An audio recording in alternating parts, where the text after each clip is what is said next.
Welcome to Gracefully Graying. I'm your host, Attorney Henry Gornbein. Please watch Barbara McQuade, my guest, as we discuss issues involving voting, which is such an important right. And don't hesitate to like us and view us on the Gracefully Graying YouTube channel.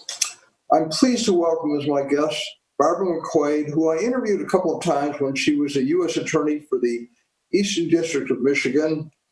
Now she is a U of M law professor, my alma mater, and also is a legal analyst with MSNBC. So without further ado, let me welcome Barbara McQuade to Gracefully Graying. Welcome. Thanks, Henry. Glad to be with you. It's a pleasure having you. First of all, why don't you tell our viewers a little bit about your background? Sure. I, born and raised here in the Detroit area, went to college and law school at the University of Michigan, worked for Judge Bernard Friedman out of law school, 5 years at the Butzel Long Law Firm, and then almost 20 years at the U.S. Attorney's Office, first as an assistant U.S. attorney and the last 8 as the U.S. attorney in the Obama administration.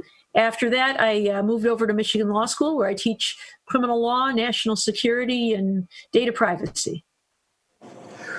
Interesting, small world. Bernie Friedman was my classmate in high school. We graduated from high school together, so we go back a long, long way. First of all, you wrote an op-ed in the Free Press very recently regarding voting. What prompted you to write it? I thought it was a very well-written and important article. Well, I was approached by a group called Vote Safe Michigan, and I've actually joined that group. It is a bipartisan coalition of election officials, public officials, business leaders, and others who just want to make sure that we have safe voting in Michigan in November. So it's not affiliated with any political party in any way, but it wants to help educate the public about safe voting in Michigan. And so it was a chance to just help provide information to people about how they can vote safely during COVID. Can voting be done safely during COVID? That's become a pretty hot political issue. What are your views on that? Yeah, I think so. And, that's one of the goals of this organization is to help people understand that. I could imagine that people would understandably be reluctant to show up at their normal polling place on election day, but people have the right to vote by mail, to vote absentee. We really lucked out in a way. In 2018, Michigan voters approved a ballot initiative to amend our Constitution to allow no excuse absentee voting. So you may remember that it used to be that if you wanted to vote absentee in Michigan, you had to fill out a little affidavit that said either I'm of a certain age, or I have a disability, or I'm going to be physically out of my voting district on election day. Not anymore. Anybody who wants to vote absentee can do that. You just need to send an application into your clerk's office and get the ballot. You can return it either by mail or drop it off in person at a drop box at your clerk's office. And so that's one way to do it. The polls will be open on election day. I know they'll be working hard to make sure voting is safe in person. But if the more of us who can vote by mail or vote absentee, the fewer people need to actually show up physically at those polling places. And that can keep the lines down and the wait shorter so that people aren't exposing each other to COVID-19. And so although I love going to the polls on election day, I love getting my I voted sticker. I feel like I'm part of democracy. This year, I am making a small sacrifice by not going, by voting by mail, so that those who need to vote in person can do that with shorter lines. That's good. And so you have an option, though. I think I'd add that if you want to vote by mail, do it early. I mean, return your ballot as soon as possible, because that way you avoid the possibility of delays and the issues with the Postal Service that we'll discuss later. Now, in Michigan now, everyone can now vote by mail if they request an absentee ballot. What are your thoughts on this? I know in the past you had to be, I think, over 60 or 65 or have to have some type of medical or other reason being out of state. But now it's universal. What are some of your thoughts on that, Barbara? Yeah, I think it's anything that increases the ability for people to vote is a good thing. And so I think it's a very good thing.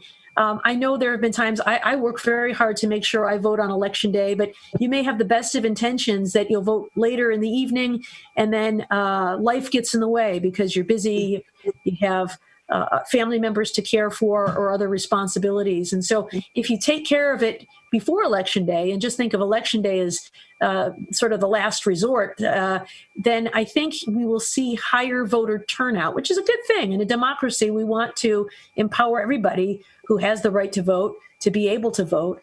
And so having this no excuse absentee voting is great in general. It's particularly useful, I think, in a year when we have COVID, so that people can stay safe by voting from home and just putting their ballot either in the mail or hand delivering it to their clerk's office. Barbara, there have been a lot of recent allegations that voting by mail can lead to fraud. What is your opinion with regard to that allegation? Yeah, I don't think so. There's no evidence of that at the very least. There's been voting by mail in several states for a long time. I think 5 states vote exclusively by mail. Here it's just sort of a supplement to voting in person. But in Oregon, for example, they've had nothing but voting by mail since 2000.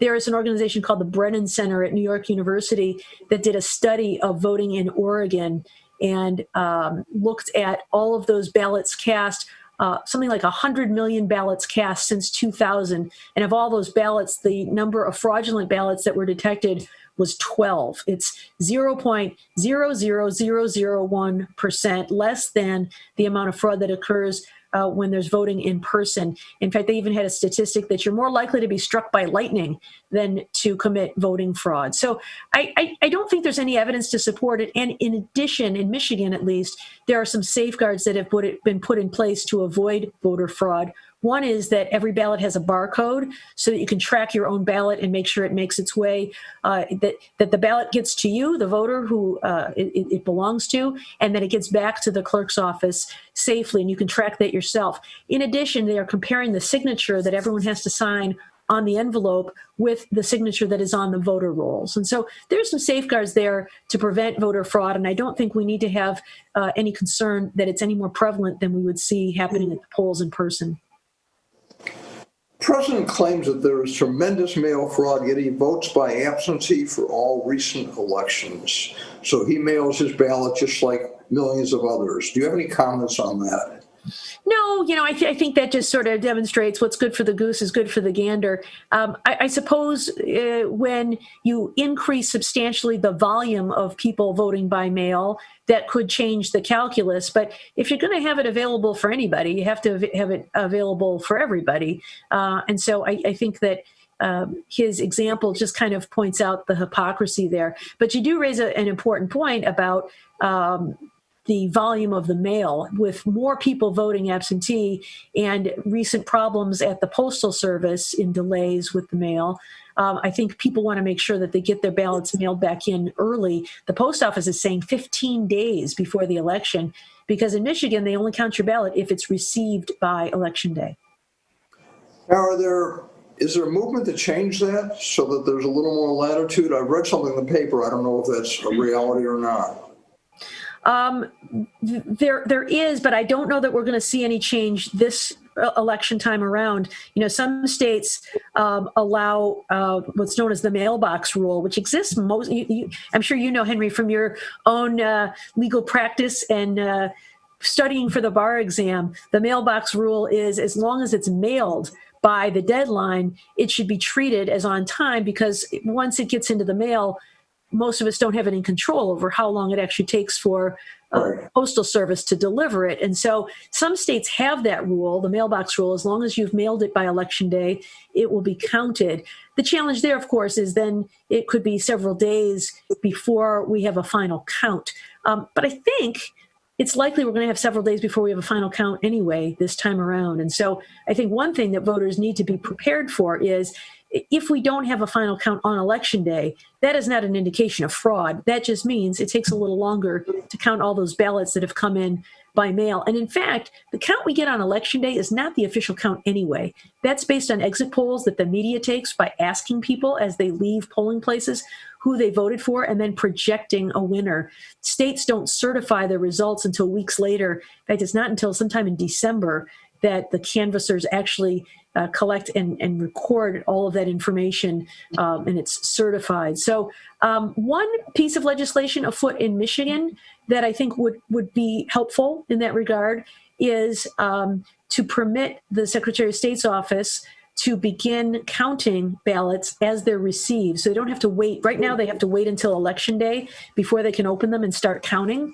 And if we get a huge volume of ballots that are cast by mail, that could slow down the results. If they can start counting now, as long as those numbers are not disclosed, then they could begin tabulating and perhaps reduce the delay in announcing the outcome after Election Day. Why can't they start counting now? Is it a legal requirement? Yes, the law says they can't open them until Election Day. And I think the reason there is a good one, which is if word got out that Donald Trump was winning in a landslide, people who are what might otherwise be inclined to vote might not bother to show up. They might say, well, I'm not going to vote because Biden's going to lose anyway. Or they might say, I'm not going to vote because Trump's going to win anyway.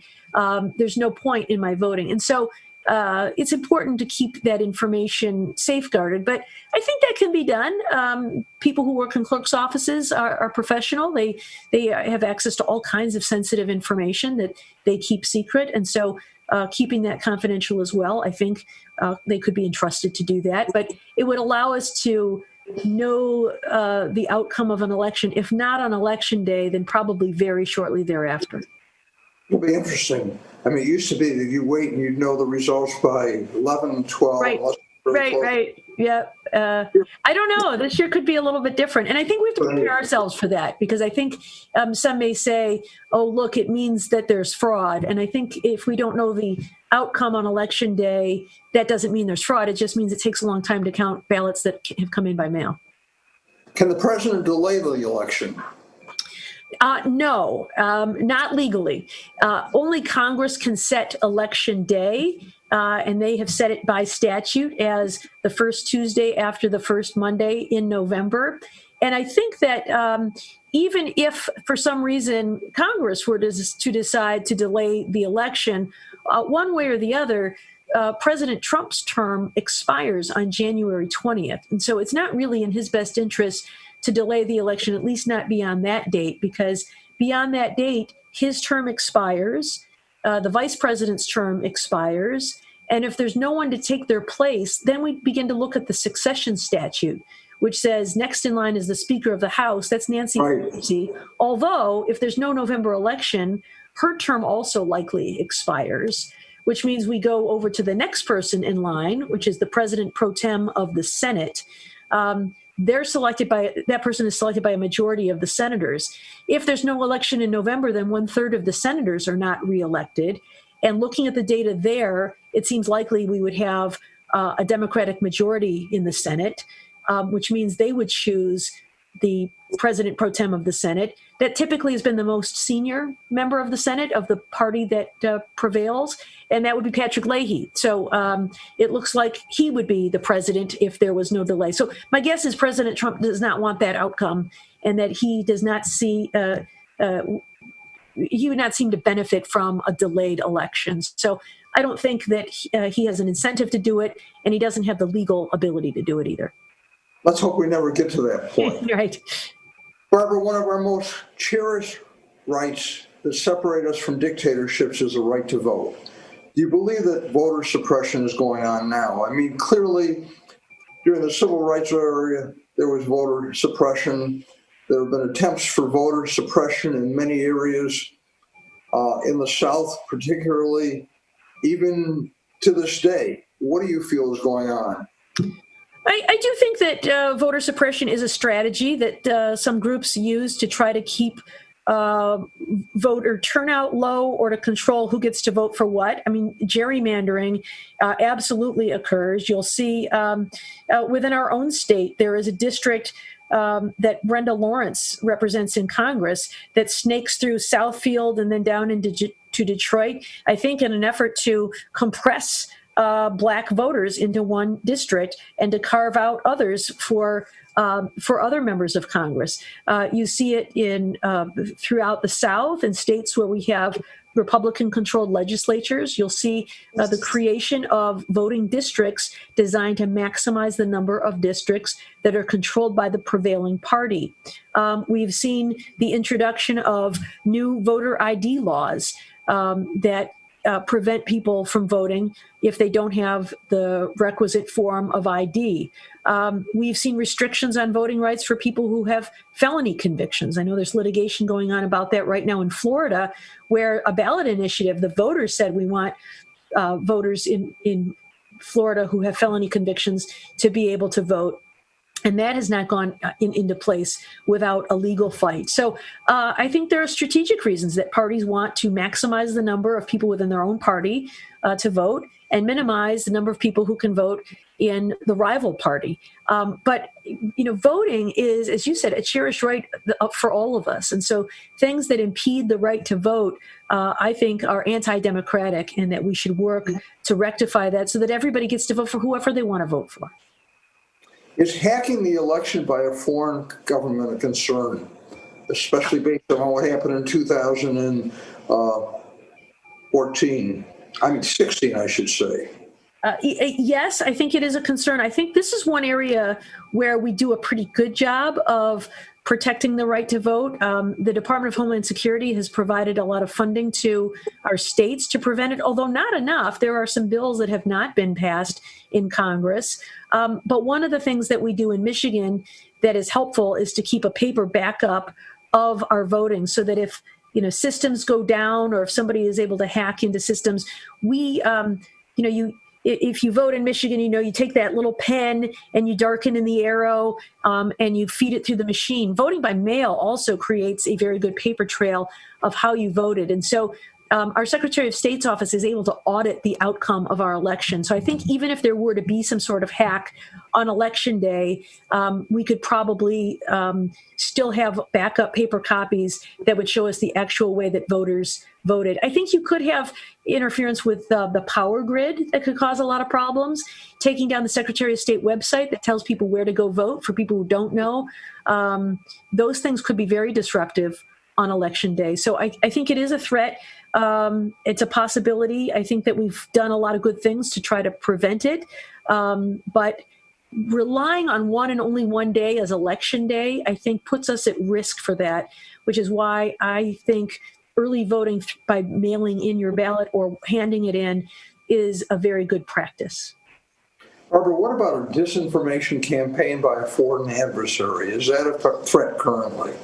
Yes, I think we've, as consumers of news, have become much more sophisticated than we were in 2016. But if you've read the report of Robert Mueller or even the executive summary, which I urge people to do, you will see how much effort there is by Russia as a foreign adversary to interfere with our right to vote. And the way they do it is by these influence operations, putting messages, posts on social media, pretending to represent groups within the United States, and then saying outrageous things affiliated with those causes. So, they look at the fault lines: gun rights, abortion, racial unrest, police brutality, and they assume the persona of advocates for those causes, and then they post messages that are just over the top.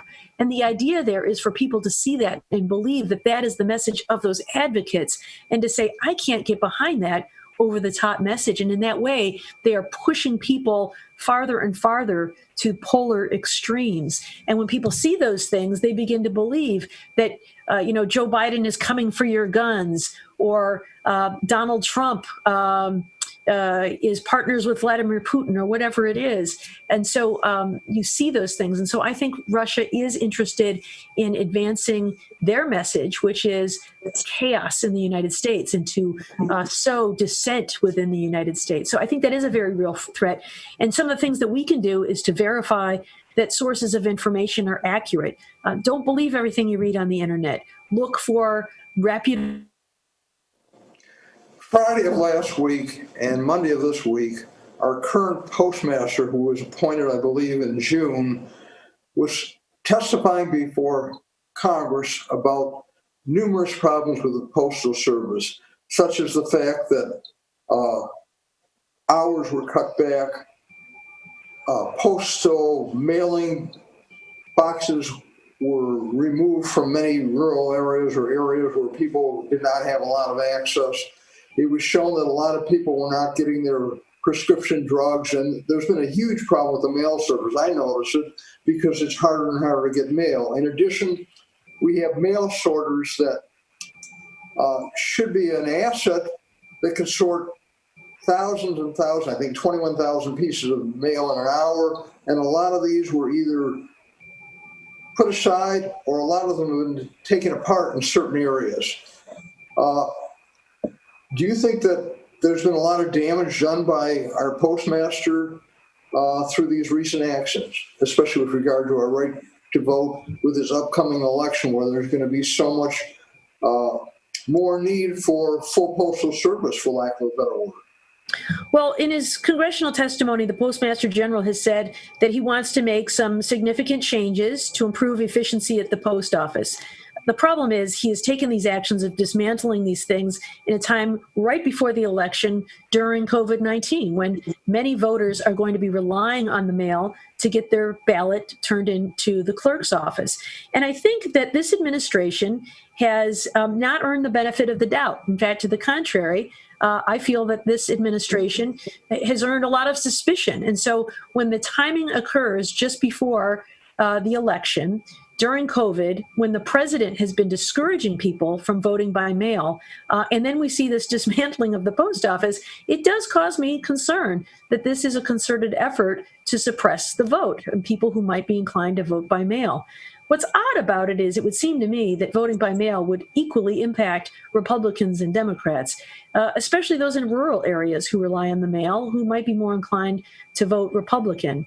But nonetheless, we rely on our Postal Service, and I think there are some, like the Postmaster, who want to see it as a profit-generating business, and they complain that the post office is not generating profits.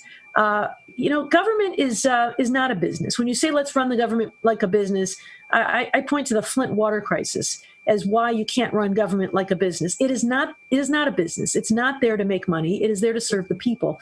We don't expect our schools to make a profit. We don't expect our military to make a profit. We expect them to do their mission and serve the people. And I think similarly, we should think of the post office in the same way. We charge money for stamps in an effort to offset those costs. But if we want to have mail service, and I submit that at this point in history, we need a mail service. We may get to a point where we don't, but we still rely on mail to deliver packages and checks and medicine. We should accept the fact that it might not be profitable. Are there any other concerns that you have regarding our upcoming elections, which are, less than 3 months away now? I think the biggest concern I have is the one that relates to the post office, that people are going to be very diligent. They're going to apply for their absentee ballot. They're going to mail it in, and it's going to arrive a day late, and their vote is not going to be counted. And that's going to disrupt the outcome of the election. I think we need to make sure we're getting the word out, as you're doing here, Henry, that people need to vote early. As the post office said, if you're going to rely on the mail to get your ballot in, you need to mail it 15 days before the election. Or if you find yourself within that time frame, what I'm going to do is I'm going to hand deliver my ballot to the drop box at my clerk's office. I think that's an important way to do it. And this year, I'm going to sacrifice that joy I feel of showing up and voting in person, because I know there are some people who need to vote in person, people who have language issues or people who have disabilities who need to vote in person. I'm going to leave the polling place, the physical polling place, to those people so that the lines are short and the waits are not long. And I'm going to go hand deliver my ballot to my clerk's office. And I urge people to consider doing the same, because we want your vote to count and we want everybody to be able to vote safely. Every vote's important. Do you expect a huge voter turnout this November? I do. I think whenever we have a presidential election, the turnout is much higher than in non-presidential years. But I think one of the things we saw, at least here in Michigan, was that our election was determined by around 10,000 votes. And so that's a very small number. We also had a very low voter turnout in 2016. I think there was some dissatisfaction with both candidates that kept people down. But remember, if you don't show up, your vote can't be cast. And so I think there's going to be a great get out the vote effort, and we're going to see many people vote. And I will tell you, anybody who is thinking that it's not worth the time or not worth the trouble, I'll tell you a very quick story. Some years ago, my husband and I were outside our home. We were assembling a trampoline for our young children, and a candidate came by who was knocking on doors, and he asked us if he could give us his spiel. And we said we didn't really have time because we were trying to build this trampoline, and it was very difficult. And he dropped everything he was doing, and he introduced himself, and we recognized his name as a candidate for county commissioner. My husband and I had already decided we were going to vote for his opponent, but he spent about 20 minutes working with us to assemble this trampoline. And as he did so, we said, well, tell us your spiel. And he helped us, and he did. He told us the things he stood for. And we said, all right, you've convinced us. Not only do you have good views on policies, but you're a good person because you help people, and we're going to vote for you. And we did. And do you know, he won by one vote. And so Wow. our two votes determine the outcome. But of course, everybody thinks they were the ones that determine the outcome when the margin is one vote. And in fact, everyone did. Every single person who voted for him was the deciding vote that made a difference. There was a story the next day of someone who was in a motorcycle accident that night but dragged themselves to the polls to vote for him. And they're convinced they were the deciding vote. And they were. Every one of us was the deciding vote. And so if you ever think my vote doesn't count, remember that story, because it does. Every single vote that night made the difference. And your vote does too. So it's up to all of us to educate ourselves about how we can vote, make sure we vote safely, because in a democracy, only we can control our destiny. Couldn't have been better said. Now, you are currently a legal commentator for MSNBC. Tell us about that. Yes, I provide analysis, and so I don't try to tell people what to think or share opinion, but I try to explain. Our legal system can be very complicated, and I think sometimes information can be overwhelming, and people who don't understand it might not know who to believe. And I think there are those in power who count on that fact, that people who don't understand things might be persuaded that things are unfair or that the law is being used in certain ways. And so I try to just explain, what does it mean when a search warrant is executed? What is probable cause? What does a grand jury do? So that people can make some sense of the news when they hear it. And it's very enjoyable. I feel like it's an extension of public service to help people. Democracy depends on people who are informed and educated. And so if I can help people understand what's going on in the world, and they can exercise a more informed vote, then I can feel proud of that service. Now, we have less than a half a minute. What do you teach at U of M Law School now? And then are there some final thoughts you'd like to share before we sign off? This fall, I'm teaching criminal law and a course called National Security and Civil Liberties, helping people understand that tension between safety and liberty. And all I'll say before I sign off is that, democracy is not a spectator sport. All of us need to participate. If we sit on the sidelines, then we will get the leaders that we deserve. And if we participate, then we will get the leaders that we should have and that we're entitled to. I'd add, if you don't vote, if you don't participate, then you have no right to complain about the result. Barbara McQuade, I want to thank you so much for being my guest on Gracefully Graying. And I want to thank our viewers for watching Gracefully Graying. And again, I ask that you view this show on our Gracefully Graying YouTube channel and also like it. Thank you again, Barbara. Thanks, Henry.